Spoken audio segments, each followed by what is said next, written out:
Bom dia a todos mais uma vez, então. Nós estamos aqui ao vivo e online com vocês, hoje domingo, e muita gente durante a semana fez contato comigo. Eu estou desafiando toda a igreja para que aproveite esse tempo para ter uma leitura de qualidade da Bíblia, mas existem muitas dúvidas, porque muita gente aproveitando o medo, a ameaça. Ela é assim um território muito propício para a gente divulgar fake news, mentira e mentiras, inclusive com relação ao que diz a Escritura Sagrada. E alguém me perguntou, tive essas perguntas: pastor, esse sofrimento está vindo de quem? Está vindo de Deus, está vindo do diabo, de onde está vindo isso? E eu quero falar hoje sobre isso, sobre sofrimento, sobre as causas e sobre os propósitos do sofrimento na vida do homem. Eu vou usar a pergunta que um profeta fez ao Senhor a respeito disso. Quero falar um pouquinho hoje sobre o profeta Abacuque. Abacuque, ele ministrou para Israel mais ou menos na mesma época do profeta Jeremias. Eles são contemporâneos, e Jeremias está ministrando para o povo de Jerusalém e Judá, e Abacuque está ministrando para todo o povo. E Abacuque, então, ele vê o sofrimento chegando, ele vê a injustiça aparecendo, ele vê o mal tocando e chegando cada vez mais perto, e ele quer saber por que isso está acontecendo. O interessante é que Deus diz para ele assim: você está achando que vai estar ruim? Então eu quero dizer para você que vai piorar mais um pouco. E é sobre isso que eu vou falar. Eu quero começar a partir de Abacuque, capítulo 1 até o verso 10, e a pergunta dele é: por que Deus não ouve? Por que Deus fica em silêncio? Por que tem momentos em que Deus parece que ele está alheio, não está enxergando, não está vendo o sofrimento da gente? Fala: Deus, o que falta para o Senhor vir responder? Davi, ele orando ao Senhor no Salmo, e diz: Senhor, inclina os teus ouvidos ao meu clamor e vem rápido. E é isso que Abacuque vai falar. Advertência do profeta Abacuque: até quando, Senhor, clamarei por socorro sem que tu ouças? Até quando gritarei a ti violência sem que traga salvação? Por que me fazes ver a injustiça e contemplar a maldade? A destruição e a violência estão diante de mim, a luta e conflito por todo lado. Por isso a lei se enfraquece e a justiça nunca prevalece. Os ímpios prejudicam os justos, e assim a justiça é pervertida. Olhem as nações e contemplem, fiquem atônitos e pasmem, pois nos dias de vocês farei algo que não creriam se lhes fosse contado. Estou trazendo os babilônios, nação cruel, impetuosa, que marcha por toda a extensão da terra para apoderar-se de moradias que não lhe pertencem. É uma nação apavorante e temível, que cria sua própria justiça e promove a sua própria honra. Seus cavalos são mais velozes do que os leopardos, mais ferozes do que os lobos no crepúsculo. Sua cavalaria vem de longe, seus cavalos vêm a galope, vêm voando como ave de rapina que mergulha para devorar. Todos vêm prontos para a violência, suas hordas avançam como vento no deserto, e fazendo tantos prisioneiros como a areia da praia. Menosprezam os reis, zombam dos governantes, riem de todas as cidades fortificadas, pois constroem rampas de terra e por elas as conquistam. Deus, muito mais do que não responder a ele, não responder ao justo, ele está dizendo: Deus não vai punir o desonesto, Deus não vai punir o maligno. Deus está falando o seguinte: olha, você está achando que está ruim? Vai ficar pior. Aqui Deus, ele não consegue mais segurar a sua mão. Ele vai dizer, por exemplo, para Jeremias, no capítulo 7, não ore para esse povo, porque eu não vou ouvir mais. A intercessão é capaz de suspender o juízo de Deus? Sim. A intercessão é capaz de parar o movimento de juízo de Deus? Sim. A Bíblia conta a história de Ló. Ló, ele não foi devorado junto com o povo de Sodoma e Gomorra por causa da intercessão de Abraão. A Bíblia conta a história de Esther, que intercede pelo seu povo. A Bíblia conta a história de gente como Moisés, no capítulo 32 do livro do Êxodo, que intercede pelo seu povo. Só que aqui passaram do limite. O povo de Israel passou do limite. Eu não estou falando de gente que não conhecia o Senhor, porque a nação pertencia ao Senhor. Israel nasce dentro de uma visão bíblica e com a bênção do Senhor. É Deus que tira eles do Egito, é Deus que leva eles para a terra prometida, é Deus que vence os gigantes amorreus, é Deus que purifica a terra, que entrega a terra de Israel, mas o povo de Israel se esquece do Senhor. Então Deus diz, basta. E aqui Abacuque, ele não percebeu, ele está boiando ainda, ele está vendo que a injustiça, que o pecado, que a iniquidade, que a transgressão estão dominando a terra, estão dominando Israel. Ele fala, Deus, o que está acontecendo? O Senhor não está vendo o que está acontecendo? As criancinhas estão ficando doentes, e os ímpios, esses poderosos, que roubam a nação, eles continuam sem esse coronavírus. Eles estão olhando para eles mesmos, dizendo, está vendo, Deus, o meu negócio está fechando, e os ladrões estão com dinheiro investido no banco, em ouro, em dólar. E Deus fala, você acha que está ruim? Então se prepara que vai piorar, porque nós nem começamos ainda. Deus vai levantar uma nação, são os babilônicos. Eles marcham na cavalgadura dos seus cavalos. Diz que eles são velozes como os leopardos, são ágeis como as águias. As suas hordas, os seus soldados, ele está falando do seu exército, querido. São como lobos que devoram no crepúsculo. O lobo é um animal que ele só ataca quando os outros animais, as suas presas, estão com o bucho cheio, pesados, voltando para casa. É ali que ele ataca. São como o vento do deserto, que se apoderam daquilo que não é seu, e eles riem, eles estão zombando das suas proteções. Ele está dizendo assim, ele vai, traduzindo para o dia de hoje, ele vai falar assim, eu vou rir da sua Unimed, eu vou rir daquilo que você acha que é segurança para você. Por quê? Porque o inimigo vai vir, e ele vai capturar toda a terra. Então, além de Deus não responder a Abacuque, Deus, além de não responder para o ímpio, para o justo, ele está dizendo o seguinte, ó, eu vou levantar uma nação mais ímpia que vocês, para julgar vocês. Deus faz isso, gente. Tem muita gente que não entende por que seu chefe, seu patrão, seu governo, faz o mal contra você, que eu vou dizer por quê. Porque Deus está tratando a terra, está tratando o seu povo. E ele continua em Abacuque 1, de 12 a 13, por que Deus tolera a injustiça? Senhor, tu não és desde a eternidade, meu Deus, meu santo, tu não morrerás. Senhor, tu designaste essa nação para executar juízo, ó rocha, determinaste que a ela que aplicasse castigo, teus olhos são tão puros que não suportam ver o mal. Não podes tolerar a maldade, porque toleras então esses perversos? Por que ficas calado enquanto os ímpios engolem os que são mais justos do que eles? Deus aqui vai dar uma resposta extraordinária para Abacuque. Abacuque está olhando e falando assim, Deus, como é que o Senhor deixa então alguém pior do que eu vir me castigar? Alguém menos preparado do que eu para vir me julgar? Alguém que vem para me destruir? Por que você tolera a injustiça? Essa pergunta também é feita por Jeremias. Por que o mal nos toca? Diz assim Jeremias 2, de 13 a 19. O meu povo cometeu 2 crimes. Eles me abandonaram a mim, a fonte de água viva, e cavaram as suas próprias cisternas rachadas que não retêm água. Preste atenção. Primeiro erro do povo de Deus é abandonar Deus. Eu posso viver sozinho, eu posso me virar sozinho, eu posso ser feliz sem Deus, eu não preciso de Deus. Eles abandonam Deus, pior do que isso. Acham que a felicidade vai vir de longe de Deus, vai vir uma felicidade alheia. Eles cavam para si cisternas rachadas. É o povo que, em vez de beber água na fonte da vida, vai beber água dentro da latrina e pensa que isso vai ser bom. E ele continua, acaso é Israel escravo de nascimento? Por que foi então que se tornou presa de leões que rugem e urram contra ela? Arrasaram a sua terra, queimaram as suas cidades, as deixaram desabitadas.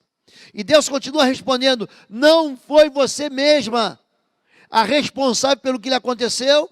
Ao abandonar o Senhor, seu Deus, o seu crime a castigará, e a sua rebelião a repreenderá. Compreenda e veja como é mau e amargo abandonar o Senhor, o seu Deus, e não ter temor de mim, diz o soberano, o Senhor dos Exércitos. Entenda uma coisa aqui, querido.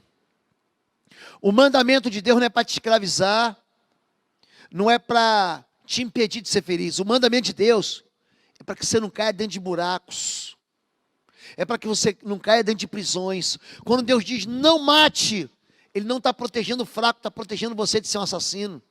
Quando Ele diz não roube, Ele não está protegendo o bem alheio, Ele está protegendo você. Gente, a vida de alguém, você vai ver daqui a pouquinho aqui, que rouba é terrível. Quando Deus diz não levante falso testemunho contra o teu próximo, Ele não está querendo proteger aquela pessoa que você está falando mal dela, e está mentindo, caluniando, não. Ele está querendo proteger você, seu linguarudo. Tem muita gente, mas gente, tem muita gente falando mal pelas costas, fazendo reuniões em casa pelas costas. Você está pensando que a verdade não vai chegar? Vai chegar. Uma coisa que eu aprendi como pastor, as duras penas: tudo que você fala na igreja, tudo que você fala, vai chegar no ouvido da pessoa. Não tem jeito. Você pode aí se vestir, se travestir do esperto, do inteligente, do sábio. Você pode falar pelas costas, essa notícia vai chegar até aonde a pessoa que você falou mal. Não tem jeito. Por isso que a Bíblia diz: não minta, não levante falso testemunho contra o seu próximo, porque você está pensando que você vai prejudicar alguém, você vai se prejudicar. Então, quando Deus Ele coloca para a gente limites, é como uma mãe que coloca o filho no cercadinho, para que ele não fie o dedo dentro da tomada, para que ele bota panela quente longe do filho, para o filho não derramar aquela comida quente sobre ele. A mãe protege o filho de pegar em alguma coisa afiada para que não se corte. Deus Ele está colocando limites para mim e para você entender isso. E é sobre isso que Ele vai falar aqui. Não foi você mesma responsável pelo que lhe aconteceu ao abandonar o Senhor. Gente, é o teu próprio pecado, é o teu próprio crime de abandonar o Senhor e de achar que outro Deus vai te fazer feliz. Tem muita gente que tem como Deus o seu dinheiro, o seu prazer. É isso. Não tem jeito de escapar. E ele vai dizer aqui, ele vai traçar aqui 5 juízes de maldição. São 5 ais que ele vai dizer contra o seu próprio povo. Ele diz: ai daquele que amontoa bens roubados e se enriquece mediante extorsão. Até quando isso continuará assim? Seus credores não se levantarão de repente? Não despertarão o que o fazem tremer? Agora você se tornará vítima deles, porque você saqueou muitas nações. Todos os povos que restaram saquearão. Porque você derramou muito sangue e cometeu violência contra as terras, cidades e seus habitantes. Escute. No mundo espiritual, a semeadura te obriga a uma colheita. Ele está dizendo aqui, ó: ai de você que amontoa bens roubados. Pensa algo que Deus, Ele abomina. E ele diz: o roubo, ele traz desgraça. Zacarias, capítulo de número 5, verso de número 3 e 4. Se eu não me engano é 3 e 4, é 4, 3 e 4. Ele vai dizer assim: ó, maldito que rouba. Maldito aquele que rouba. Eu vou lançar uma maldição sobre você. Ela vai destruir a tua casa, vai destruir as vigas e vai destruir o madeiramento da tua casa.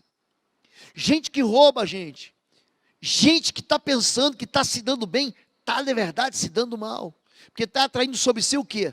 O desfavor do Senhor. Número 2, ai daquele que obtém lucros injustos para a sua casa, para pôr seu ninho no alto, escapar das garras do mal. Você tramou a ruína de muitos povos, envergonhando a sua própria casa e pecando contra a sua própria vida, pois as pedras clamarão da parede e as vigas responderão do madeiramento contra você. A desonestidade vai te arruinar. Aquilo que você construiu levianamente vai te acusar, vai ser testemunha contra você. Abacuque está preocupado porque o mal vem contra ele. E ele está preocupado porque tem uma nação mais perversa prosperando e ele não prospera. E Deus está falando assim: você está pensando que vai ficar barato, Abacuque? Eu vou usar eles para te corrigir, para te consertar, para atrair Israel de volta para mim. Tem muita gente falando assim, é interessante isso, está em Jeremias capítulo 6, tratam levianamente a ferida do meu povo, dizendo paz, paz, quando não há paz. Querido, preste atenção, o nosso Deus é um Deus de graça.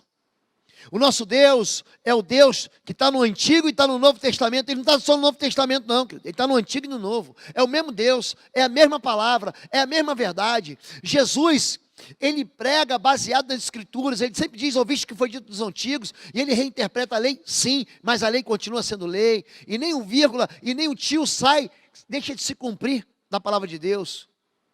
Preste atenção, Jesus veio para cumprir a lei. A lei salva, pastor? Não salva não. A lei não salva ninguém. Quem salva a gente é Jesus Cristo de Nazaré. E a lei foi dada para você ser feliz. Se você ler Tiago capítulo 1, você vai entender que a lei da perfeita liberdade, preste atenção nisso, se a gente cumprir ela e amar ela, ela vai deixar a gente ser feliz. Então, deixa a tua desonestidade, porque o Senhor vai te visitar. Número 3, o crime não compensa. Parece ter sido animado, mas é a Bíblia que está dizendo. Ai daquele que edifica uma cidade com sangue, estabelece com crime. Acaso não vem o Senhor dos Exércitos? Acaso não vem do Senhor dos Exércitos que o trabalho dos povos seja só para satisfazer o fogo? E que as nações se afadiguem em vão? Cuidado com aquilo que você está tramando. Cuidado com o teu desejo de tirar a vida de alguém. Cuidado com o teu desejo de quebrar a lei dos homens. Cuidado com o teu desejo de ser favorecido por aquilo que não é teu. Aqui há uma resposta do Jeová Sabaote, o Senhor dos Exércitos, contra o crime que você comete. Escute, o crime não compensa não, querido. E aquilo que você conquista com crime, você perde. Porque quando ele vai falar aqui que o inimigo ele vem como um trator assim, retirando a terra e jogando sobre você. Número 4, porque a covardia tem limite. Abacuque 2, 15 e 16. Ai daquele que dá bebida ao seu próximo, misturando-a com seu furor, até que ele fique bêbado para lhe contemplar a nudez. Beba bastante vergonha em vez de glória. Sim, beba você também, se exponha. A taça da mão direita do Senhor lhe é dada. Muita vergonha cobrirá a sua glória. É gente que é covarde, é gente que aproveita da fraqueza do outro, da ignorância do outro, é gente que está se aproveitando de todo mundo, achando que vai estar bem. Você gosta de levantar a nudez do outro, de acusar o outro dos pecados que você mesmo comete.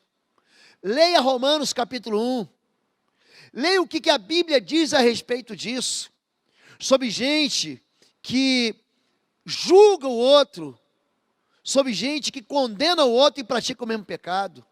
Leia Lucas capítulo 6, querido. Olha, com a medida com que você julga, você vai ser julgado. Com a medida com que se julga, você vai ser julgado. Dai e dá-se-vos-á, boa medida, sacudida, recalcada, transbordante, vos darão a vós também. Amém? Então, esses são os juízos do Senhor, e aqui ele diz, cuidado com a covardia.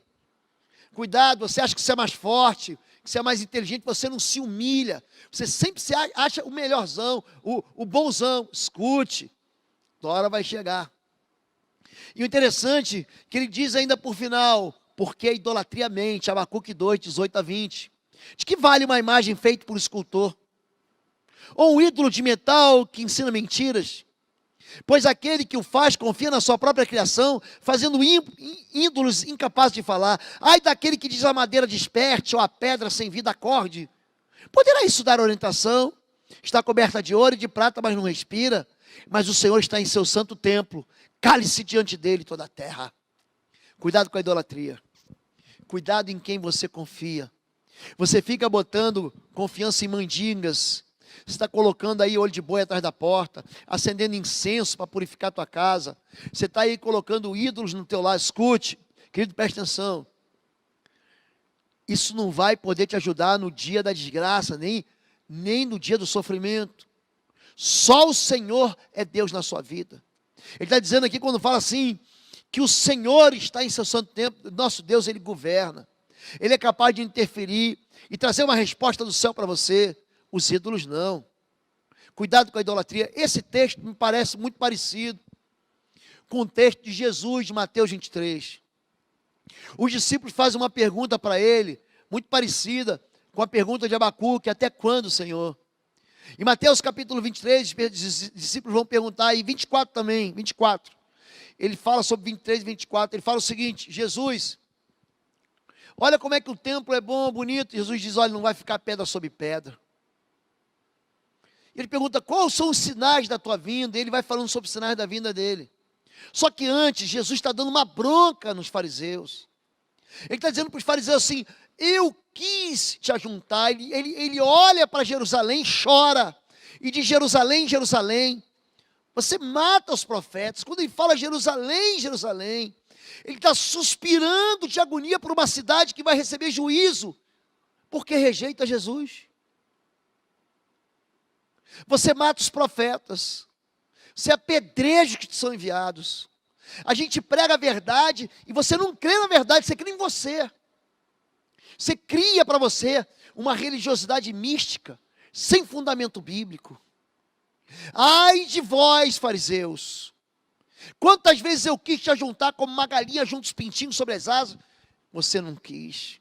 A tua casa vai ficar deserta, até que digais: bendito que vem o nome do Senhor, ou seja, até você se arrepender, até você deixar de rejeitar Jesus, até você deixar de rejeitar a palavra de Jesus, porque tem muita gente que aceita Jesus, mas não aceita a palavra de Jesus. Jesus diz para você: não faça, você faz. Jesus diz: ande por esse caminho, você anda por outro caminho, mas diz que é crente, diz que é evangélico, diz que é cristão. Olha, naquele dia muitos dirão: Senhor, Senhor, em teu nome fizemos maravilhas, profetizamos, em teu nome expulsamos demônios. Jesus diz: apartai-vos de mim, vós que praticais a iniquidade, eu nunca vos conheci. Tem muita gente praticando a iniquidade, sob pretextos e desculpas esfarrapadas. Tem gente que pratica a iniquidade e diz que foi Deus que mandou. Não foi Deus não, querido. A palavra de Deus não erra. A gente erra, a palavra de Deus não. Então, quando Jesus fala, ele vai dar os juízos de maldição sobre os fariseus. Os ai de Jesus. Cuidado com a simulação da aparência de santidade. Tem gente que tem um discurso lindo, que ora com poder, que ora, olha como esse aí ora mal, olha como é que esse aí ora pouco. Gente, é a história do fariseu e do pecador. O pecador não sabe orar, ele ora com Deus e ora baixo, de cabeça baixa, e sai perdoado. Mas o fariseu, ele ora consigo mesmo. Ele fala: olha como é que eu estou sendo desperdiçado, olha como é que eu sou santo, eu dou o dízimo de tudo que eu tenho, jejuo 2 vezes por semana.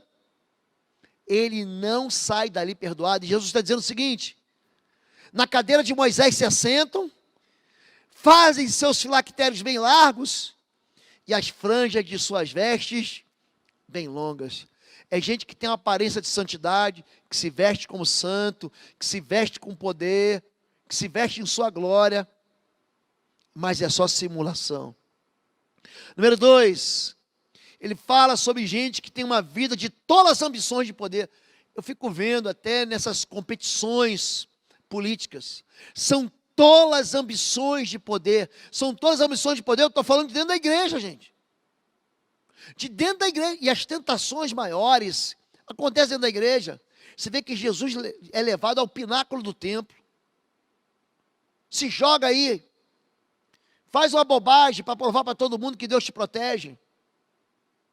São tolices, é gente brigando por causa de pequenos ministérios, por causa de pequenas bobagens. Gostam de lugar de honra nos banquetes, dos assentos mais importantes das sinagogas, de serem saudados nas praças e de serem chamados de rabis. É gente que por causa do ministério se desvia, porque não deu uma aula se afasta, porque não pode, não, mas eu sou melhor do que aquele tecladista, eu sou melhor do que aquele cantor, eu sou melhor do que aquele baterista, eu sou melhor do que aquele pastor. Querido, ai de você, querido. Ai de você que tem esse desejo tolo no seu coração, que não é o servir ao Senhor. Qualquer coisa que você possa fazer, que não tenha no teu coração serviço a Deus, você está caminhando errado. Ai daquele que ata fardo pesado e colocam sobre os ombros dos homens, mas eles mesmos não estão dispostos a levantar um só dedo para movê-los. É gente que inclui múltiplas adições à palavra de Deus. É gente que diz o que Deus não disse. É gente que cria religião dentro da igreja. É gente que apavora. É gente que muda a história. É gente que diz, se você fizer isso, fizer aquilo, quando a Bíblia não diz nada. Gente, ai de você. O mesmo ai de Deus, pela boca de Abacuque, é o mesmo ai de Jesus para mim e para você.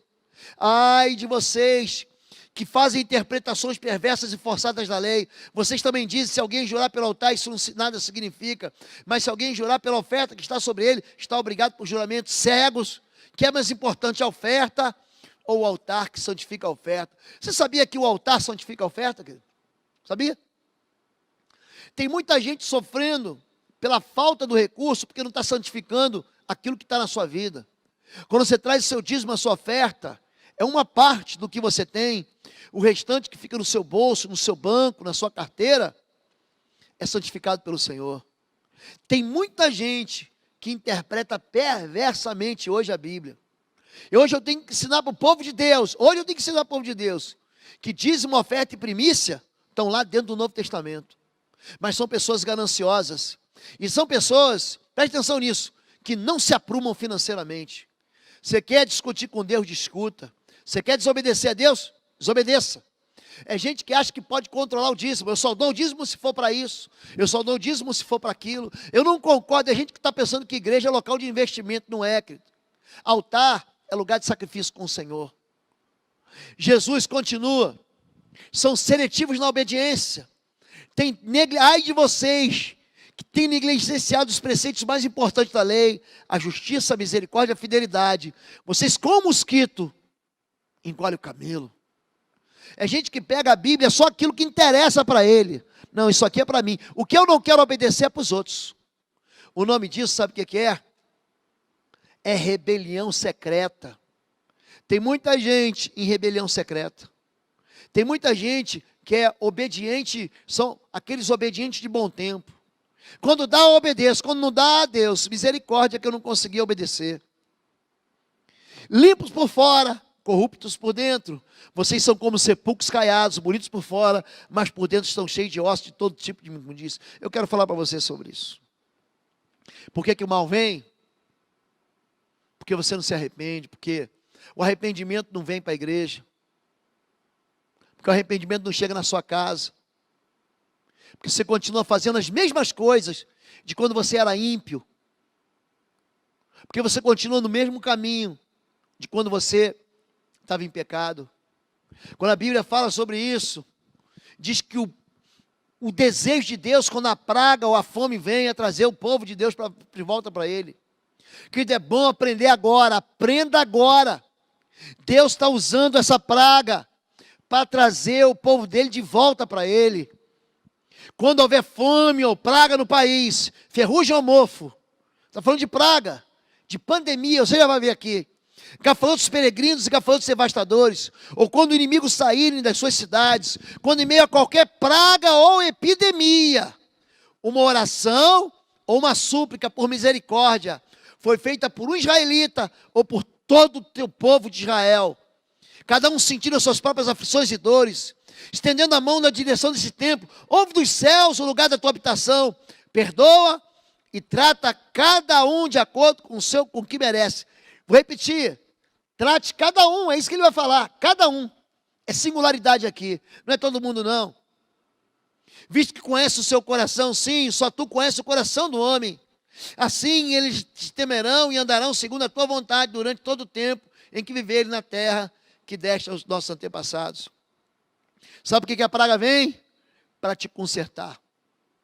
Sabe por que o mal vem? Para te levar de volta. Deus conhece isso aqui, ó. Leia em casa Provérbios capítulo 16, verso 1 e verso 2. A Bíblia diz que Deus conhece o coração, que Ele pesa o coração, Ele pesa a alma, Ele pesa o espírito. O nosso Deus nos pesa. Daniel capítulo 5, a Bíblia diz, Mené, Mené, Tekel, Parsim, aparece a mão de um homem escrevendo na parede diante do rei. Deus contou os teus dias, te pesou numa balança em que te encontrou em falta. A Bíblia diz que o nosso Deus é um Deus que conhece coração, querido. Não adianta você querer esconder dele, nem mentir para ele. E em capítulo 16 de 1 Samuel, Samuel ele vai ungir o rei errado. Deus diz, não faz isso não é ele não. Você está olhando apenas a aparência. É gente que acha que a aparência é legal. Querido, Deus não se importa nem para mim, nem para a tua aparência. Eu não estou falando para você se vestir mal aí, ficar que nem um maltrapilho, não é isso não. Eu estou dizendo é que isso não engana o Senhor. É só isso. Você não engana Deus, eu não engano Deus. Nós não enganamos Deus. Ele conhece o coração. Ele está dizendo aqui que quando vem fome, praga, ferrugem e mofo, gafanhotos peregrinos e gafanhotos devastadores, inimigos sitiam cidades, quando praga ou epidemia chega até a gente. Nós estamos vivendo isso. Nós recebemos essa semana a notícia de que a Índia, essa semana, a Índia também entrou agora no regime de segregação, de separação social. Para quê? Para tentar conter o vírus. Queridos, esse vírus só vai parar. A Bíblia diz, se esse povo que se chama pelo meu nome se humilhar, orar, buscar a minha face, se desvie dos seus maus caminhos, peça perdão dos seus pecados, peça perdão, devolva o que você roubou, querido, volte para sua família, deixa de ser linguarudo, deixa de ser caluniador, para de levantar falso testemunho.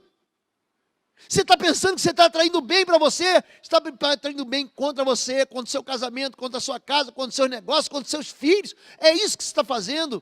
Acorde. Não é possível o Espírito Santo não esteja falando no seu coração hoje, igreja. E eu falo isso respondendo a pergunta das pessoas que perguntam da onde que veio o sofrimento. Existe causa e existe propósito para o sofrimento aqui, querido. Existem sintomas de desobediência que são sofrimento. Deuteronômio 28, de 15 a 22. Entretanto, se vocês não obedecerem ao Senhor, ao seu Deus, não seguirem cuidadosamente todos os seus mandamentos secretos que hoje lhes dou, todas essas maldições cairão sobre vocês e os atingirão. Não adianta falar está amarrado em nome de Jesus, não adianta dizer o sangue de Jesus tem poder. Se você desobedecer, a maldição chega aí. Isso não sou eu que estou falando, querido. Se você não crê em mim, então crê no que está escrito na palavra de Deus. Creia que está escrito aqui, querido. É Deus que está falando isso, você crê nisso. Se vocês desobedecem, as maldições caem sobre você, elas te perseguem. E continua assim, vocês serão amaldiçoados em tudo que fizerem. O Senhor enviará sobre vocês maldições, confusão, repreensão em tudo que fizerem, até que vocês sejam destruídos e sofram repentina ruína pelo mal que praticaram ao se esquecerem dele. Hoje, nós estamos dentro de casas. Hoje, ninguém quer viajar para Disney. Ninguém quer viajar para Paris. Você quer ir para Nova York? O centro da pandemia, da epidemia americana, você não quer não, querido. Hoje ninguém pensa em trocar de um carro para um carro melhor. Hoje sabe o que você quer? Você quer que a praga passe por cima da tua casa e não te toque. Nem você e nem a sua família. Agora você se esqueceu daquilo que você fez lá atrás. Você devia se envergonhar e pedir perdão. Você devia restaurar, consertar aquilo que você fez de errado. Porque senão, diante de Deus, só é lágrima de crocodilo. O verdadeiro arrependimento. Eu vou falar mais sobre isso à noite. À noite? Vou falar sobre arrependimento. O arrependimento que traz cura. O arrependimento que traz Deus para a tua vida. O arrependimento que traz resposta de proteção do Senhor. O Senhor os ferirá. Aliás, o Senhor enviará sobre vocês maldições, confusão, repreensão em tudo que fizerem, até que vocês sejam destruídos e sofram repentina ruína, pelo mal que praticaram ao se esquecerem dele. O Senhor os encherá de doenças. O Senhor ferirá com doenças devastadoras, febre, inflamação, calor abrasador e seca, com ferrugem e mofo, que os infestarão até que morram. Deus avisou antes ou não avisou? Deus avisou antes ou não avisou?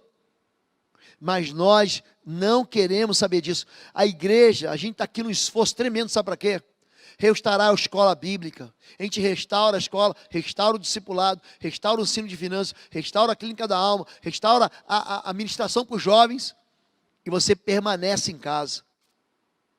Tem jovem que não vem no culto da escola bíblica, são absolutamente ignorantes da Bíblia, ignorantes, porque no tempo da escola bíblica dominical, você não pegou isso, os mais jovens.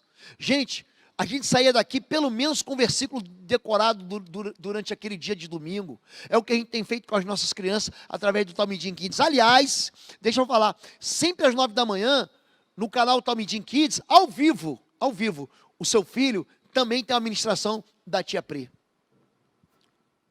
Qual o propósito da praga? Já que você me perguntou, pastor, qual o propósito do sofrimento? Número 1, é a denúncia contra o pecado. A praga vem para denunciar pecado. Às vezes é o pecado de uma família, às vezes é o pecado de um chefe de família, de uma mulher de família. Às vezes, olha, gente, Eli pecou quando ele viu que aqueles que estavam debaixo da autoridade dele pecavam, ele não fazia nada. Ele amou mais o pecador do que o Senhor. Eu não estou falando para você trazer juízo, nem bater em ninguém, nem agredir ninguém, não. Eu estou falando de você tomar as rédeas da sua casa. O pecado vem contra uma nação que pecou. Leia Lamentações. Lamentações, capítulo 5, verso 7, diz o seguinte: nossos pais pecaram e já morreram, e nós carregamos as consequências das suas maldades. Tem muita gente que ficou andando e perambulando no deserto, sabe por quê? Por causa de pai que não creu, pai murmurador, mãe murmuradora. 40 anos de deserto para todo mundo que irritou o Senhor e tentou o Senhor. Segundo lugar, a praga é o julgamento de Deus contra o pecado. Olha só, a terra está contaminada, não é pelo diabo não, querido, é pelos seus habitantes. Por quê? Por quê, pastor? Desobedeceram as leis, violaram os decretos, quebraram a aliança eterna. Está falando da Bíblia aqui, ó. Por isso a maldição consome a terra, e o seu povo é culpado. Por isso os habitantes da terra são consumidos pelo fogo, a ponto de sobrarem pouquíssimos.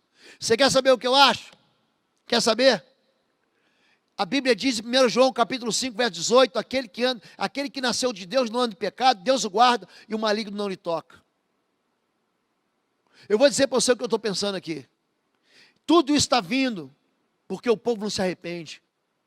Tem crente que domingo estava na igreja e na segunda-feira estava pulando carnaval. Tem gente que está na igreja e continua roubando ao Senhor. Tem gente que está na igreja e continua em desonestidade com o seu cônjuge. Tem crente que está na igreja e está transformando seu filho num abobado, mimando, quando a Bíblia diz, corrige seu filho. Tem crente que está ignorando a semeadura que está fazendo hoje, e você acha que você não vai ter colheita na frente? Vai ter, querido. Só que não adianta você dizer que foi o diabo, não. Aqui está dizendo o seguinte: a terra está contaminada pelos seus habitantes. Por quê? Desobedeceram as leis, transgrediram a aliança eterna. Vocês ignoraram o Senhor. O Senhor diz, não faça isso, vou fazer. Vou fazer. Isso é rebelião. E a rebelião é como o pecado da feitiçaria. Querido, é melhor obedecer do que sacrificar. Eu sei que você quer fazer muita coisa para Deus. Eu sei que você quer fazer coisas boas para a igreja. Obedeça, porque é melhor obedecer do que qualquer sacrifício que você faça. E por último, Deus, Ele quer mostrar a consequência do pecado, ou seja, da quebra da aliança com Deus. Como é que você vive hoje? Como é que você vive hoje? Não viva pela circunstância. Abacuque 2, de 2 a 4. Então o Senhor respondeu, escreva claramente a visão em tabuinhas, para que se leia facilmente, pois a visão aguarda um tempo designado, ela fala do fim e não falhará. Ainda que demore, espere-a, porque ela certamente virá e não se atrasará. Escreva, o ímpio está envaidecido, seus desejos não são bons, mas o justo viverá pela sua fé. Agora escute que eu quero aplicar isso. Esse texto ele começa com ele reclamando, com o profeta reclamando de Deus, porque Deus não está ouvindo a oração, porque Deus não está dando resposta para o justo, porque Deus está permitindo o pecado do ímpio. Escute isso. O juiz de Deus, quando vem, ele vai vir sobre toda a terra. Ele vai vir. Mas ele está dizendo que esse instrumento de juízo, no caso, aqui a gente está vivendo o coronavírus, nesse caso a gente está vivendo essa praga, ele está debaixo do governo e do controle do Senhor, como o exército de Nabucodonosor também estava sob o controle do Senhor. Tem dia, tem hora para acabar. Vai ter hora para acabar. Agora, algumas pessoas que são ricas estão pensando que vão se livrar disso e não vão se livrar. Porque se Deus quiser entrar dentro da sua história para te corrigir, querido, ninguém vai segurar. Nem o seu dinheiro, nem o seu plano de saúde e nem nada. Você está pensando que eu sou profeta da miséria? Querido, eu sou profeta da fé. Eu sou um homem de fé. Eu sou um homem que experimenta a fé. Mas eu preciso levar a igreja hoje a um lugar de arrependimento. Eu preciso que você entenda que arrependimento não é só um discurso vazio da sua boca. É uma atitude da sua vida. É uma prática da sua vida. Arrependa-se. Se você se arrepender, Deus faz misericórdia. Jesus, ele fala sobre Nínive. Ele diz, naquele dia Nínive se levantará, por quê? Porque eles creram na pregação de Jonas. Jonas veio trazer uma palavra de juízo, mas o povo se arrependeu e jejuou. Então Deus ouviu a sua oração e suspendeu o juízo que ia trazer sobre a cidade, que era a capital da Síria naquele tempo. Se arrependa. Por que o mal vem? O mal vem para nos corrigir. O mal vem para nos trazer para perto de Deus. Porque se tua vida for uma sopa, for uma molezinha, para que Deus? Então você tem que entender que Deus quer você perto dele. Você tem que entender que o pecado afasta você dele, que é um crime abandonar o Senhor, e esse crime traz consequência para a sua vida. Você tem que entender que muita gente não vai perceber isso aí. Agora, querido, se você achar alguma coisa, se você olhar para o lado, para um vizinho, para um ímpio, e achar que ele está melhor que você, escute, não viva por aquilo que você enxerga, vive por aquilo que você crê. Há um lugar de resposta do Senhor para mim e para você, aqui na terra e lá no céu. E ele vai encerrar, é muito interessante, com uma oração que é um cântico, que nos manda viver acima da circunstância, Abacuque 3, 17 a 19. Porque ainda que a figueira não floresça, nem haja fruto da vide, ainda que decepcione o fruto da oliveira, e os campos não produzam mantimento, ainda que as ovelhas da manada sejam arrebatadas e nos currais não haja gado, todavia eu me alegrarei no Senhor e exultarei no Deus da minha salvação. O Senhor Deus é minha força e fará meus pés como os das servas e me fará andar sobre as minhas alturas. Se a tua esperança está no teu grande apartamento, na sua grande casa, na sua conta corrente poupuda, engordada, se a tua esperança está nas roupas que você veste, está nos investimentos que você tem, se a tua esperança está em todas essas coisas boas que o mundo pode oferecer, escute, quando tudo for tirado de você, se você não tiver o Senhor, você não vai saber para onde ir. E é isso que estava acontecendo com Abacuque. Abacuque se esqueceu de colocar no meio dessa equação o fator Deus. Então ele está dizendo o seguinte, ainda que a figueira não floresça, escute, se a figueira não florescer, não haverá fruto. Então ele diz, nem haja fruto na vide. Ainda que eu não tenha o que comer, ainda que eu não tenha o que beber, ainda que eu não tenha o que vestir, ainda que eu não tenha o trabalho, ainda que eu não tenha uma perspectiva, ainda assim, eu me alegrarei no Senhor e eu exultarei no Deus da minha salvação.